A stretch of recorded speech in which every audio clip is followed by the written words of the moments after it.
This is Karen with newclevelandradio.net, and it is time for the Intentionality Gurus. And today I like the subject because the title is Show Your Light. And I'm hoping that means, show our positive side. Part of it. So whatever, your essence, your the things that bring you joy, and the part that gives you a sense of satisfaction about your life, that you're living it to its fullest potential. Well, wouldn't it be nice if that's what we all did instead of posting all those sad sack things that we see in social media? Exactly. We know from positive intelligence that every negative thought we have should be offset by at least 3 positive thoughts, not in the terms of, kind of forcing the positive thoughts, but just being aware of how often we're ruminating over some of the negative things and so on.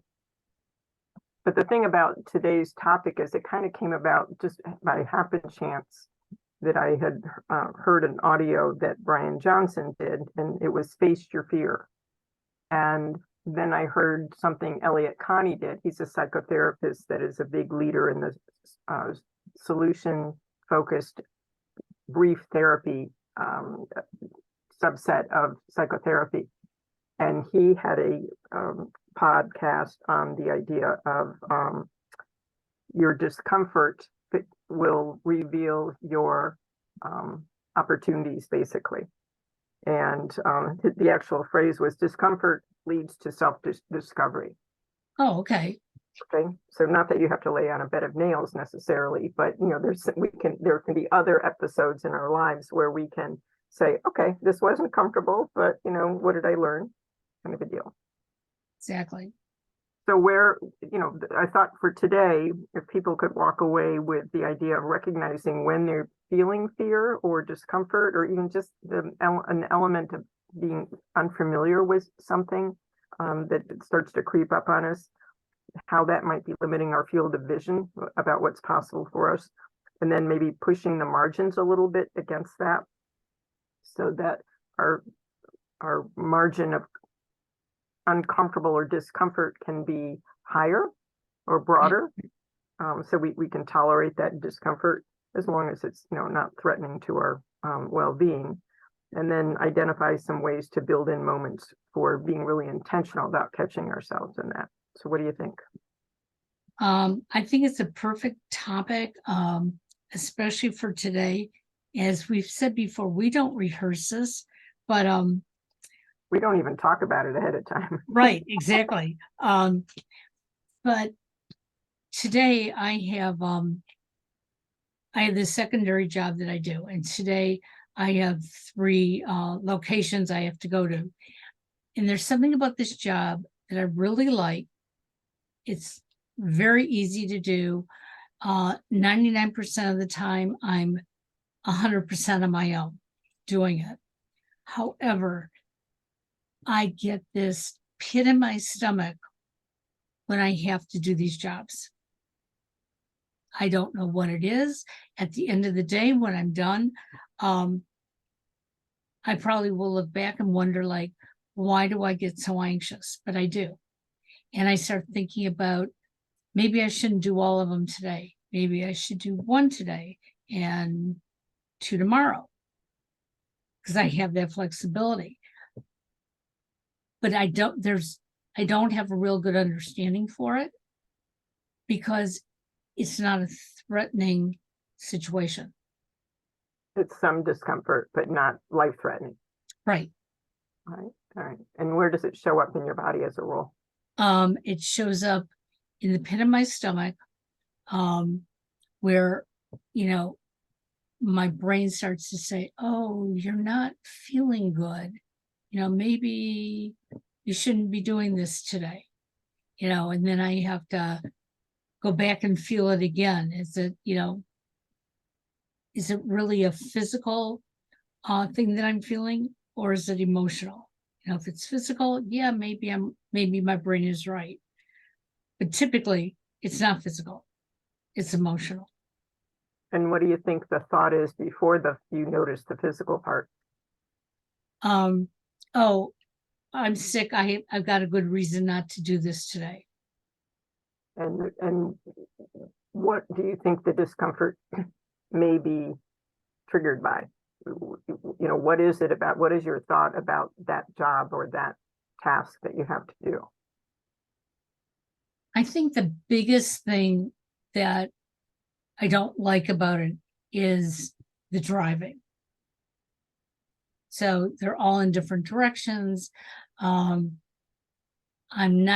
hate driving on the freeway, so I try to avoid it, which sometimes gets me way out of my way, or I end up finding that streets are closed and then I have to depend on GPS, which I don't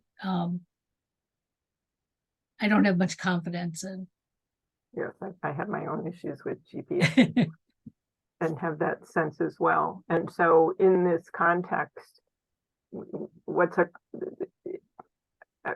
showing up for me as a possible thought is that because there's some uncertainty about facing something that you might not be able to tackle, maybe that's a triggering event. Oh, yes, absolutely. You nailed it. Okay. And what would happen if you faced that and you couldn't tackle it? The interesting part is that the company that I'm working for would say, okay, do you want to try it tomorrow? Or do you just want to drop it?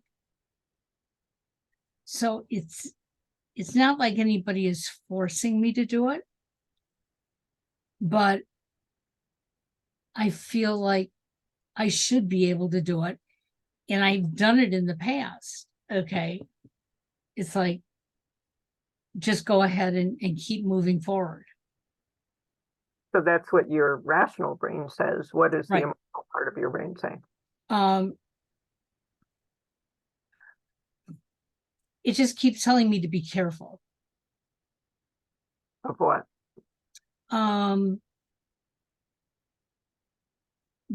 Being in the wrong place at the wrong time. And I think that has to do with driving. If I'm taking the back roads and I end up in an area that I'm either not familiar with or I'm uncomfortable in, and I'm just, I guess, hyper vigilant about where I'm driving and what's around me. And the hypervigilance is about to protect against what? To protect me from anything that could go wrong, being in wrong neighborhood, getting a flat tire because of potholes. I mean, it's like this whole enormous volcano erupts in front of me that, hey, things can go wrong. You just better be careful. And so when you have faced those kinds of situations in the past and apparently have succeeded, what shows up for you, and either in your memory or something you can remember from the time? I get very angry at myself for not conducting myself as an adult.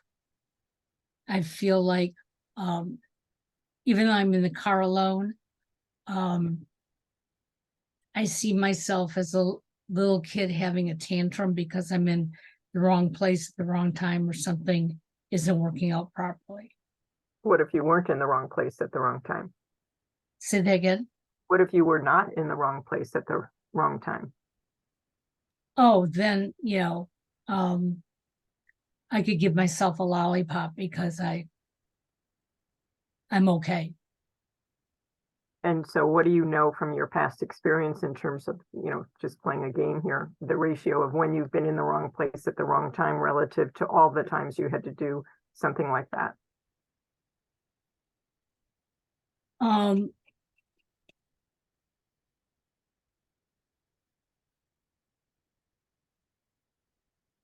it's very rare that I'm in the wrong place at the wrong time. But I fear that. Okay.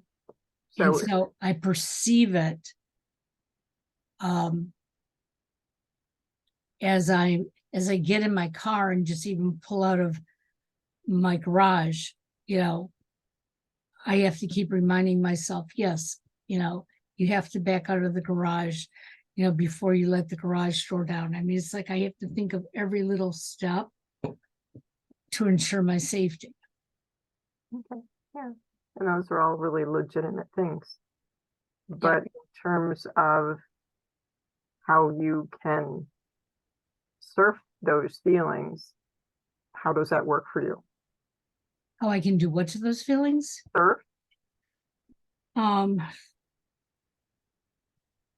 you know they're going to happen because they Yep. always happen. Okay, so that's a given, and you have surfed them before. So what makes the surfing an easier step than not surfing? um, Actually, it's easier for me not to surf them and try to ignore it, if that makes sense. And what does that look like? How does that? How would I recognize it, or you would recognize that you're doing that? Um, not focusing on um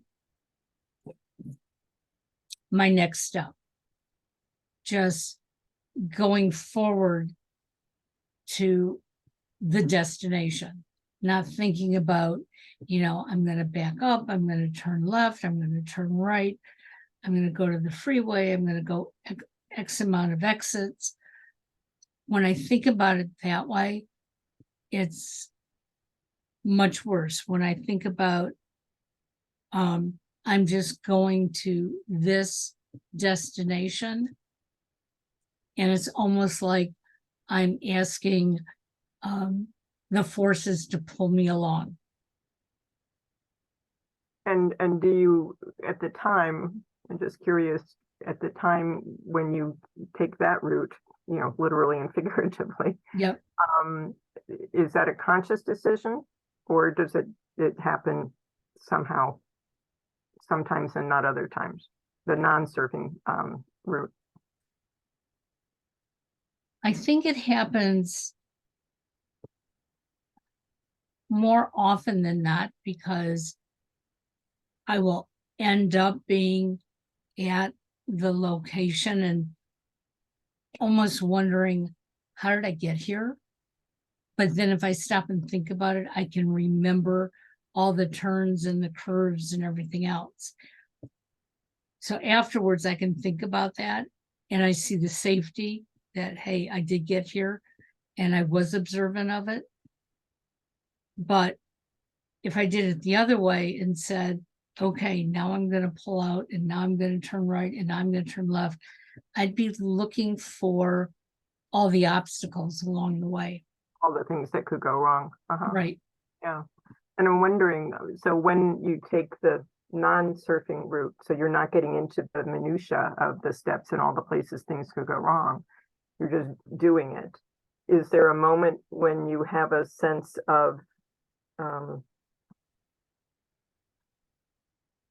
that it's a given that those negative feelings will pop up, and you just say, okay, there I go again. All right, I'm just going to drive.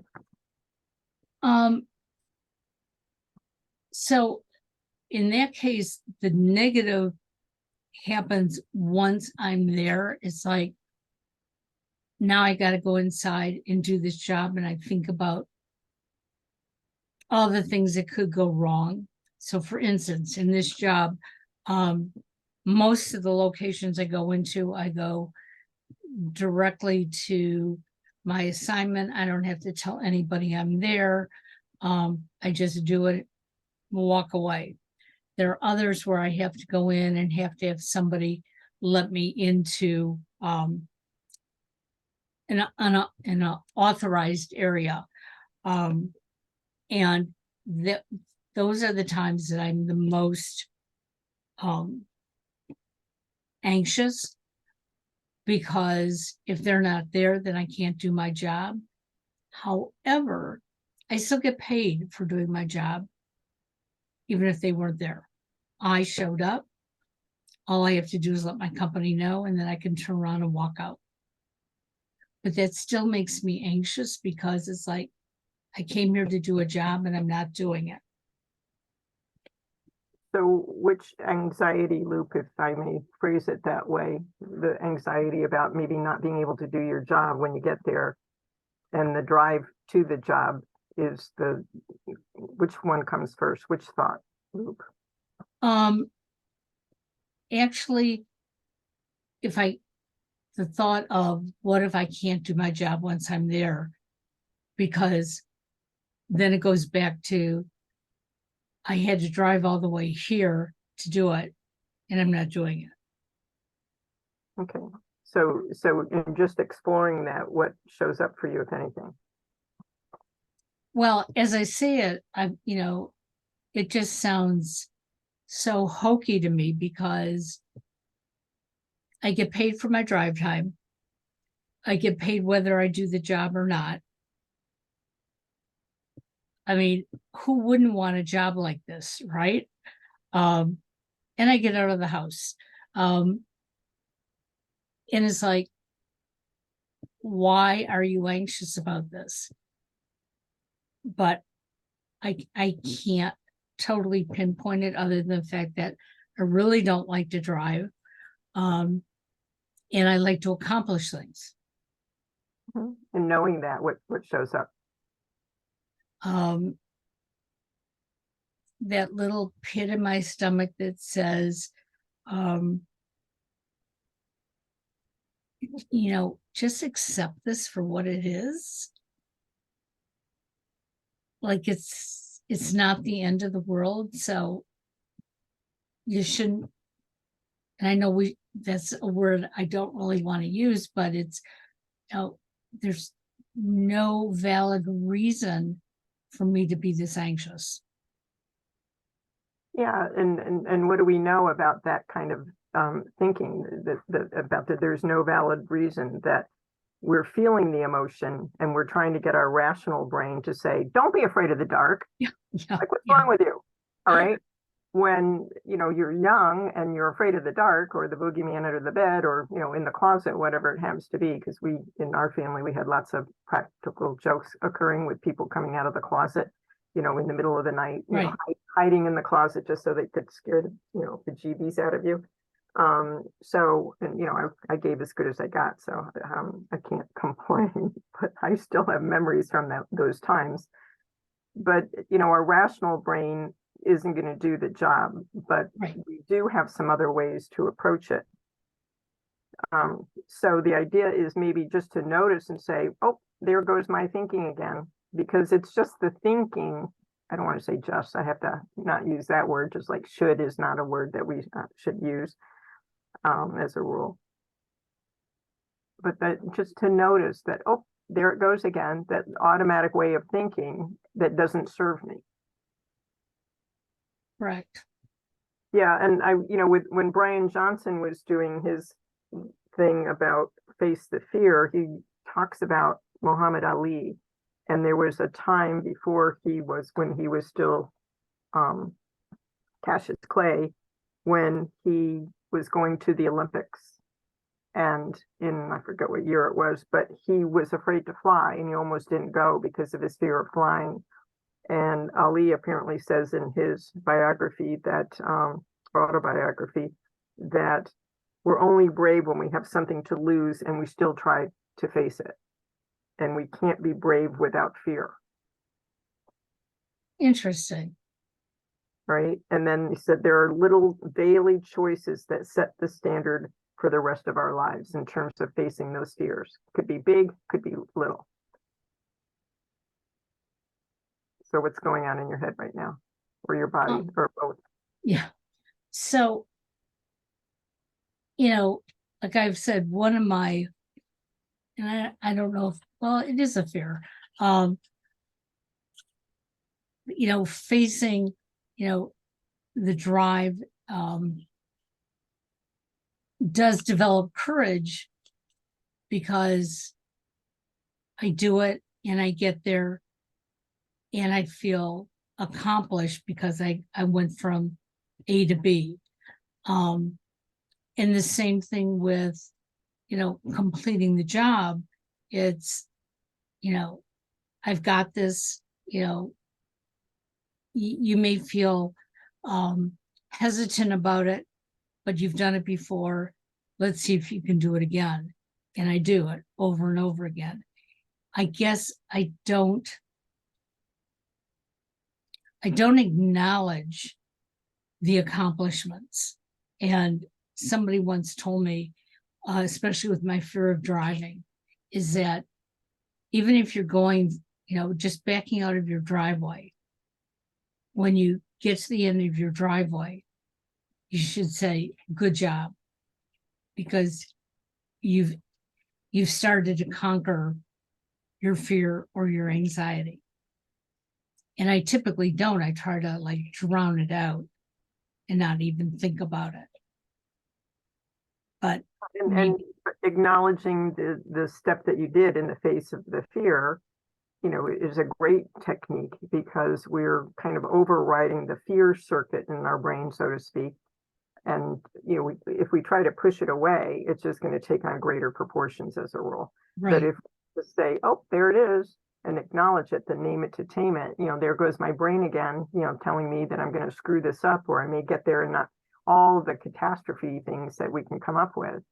And those are all techniques to short circuit the way we're hardwired to be as humans, for our survival. All of that is really natural.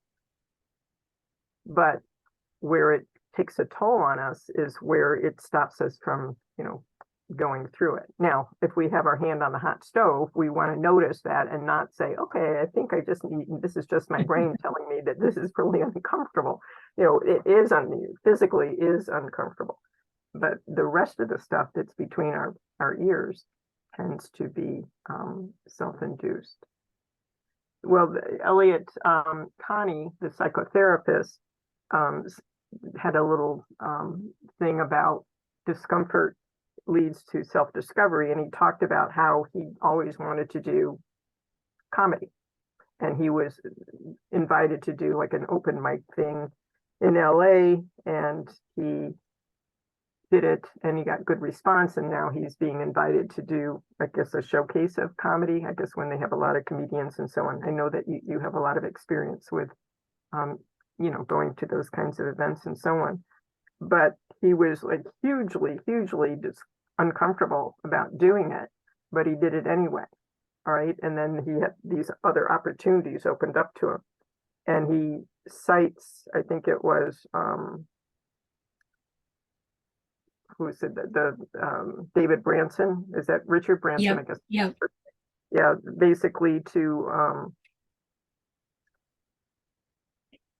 do the thing, say yes to the challenge, and then figure out how to do it. All right, so you had indicated that the figuring out is the part that gets you into that downward spiral. Right.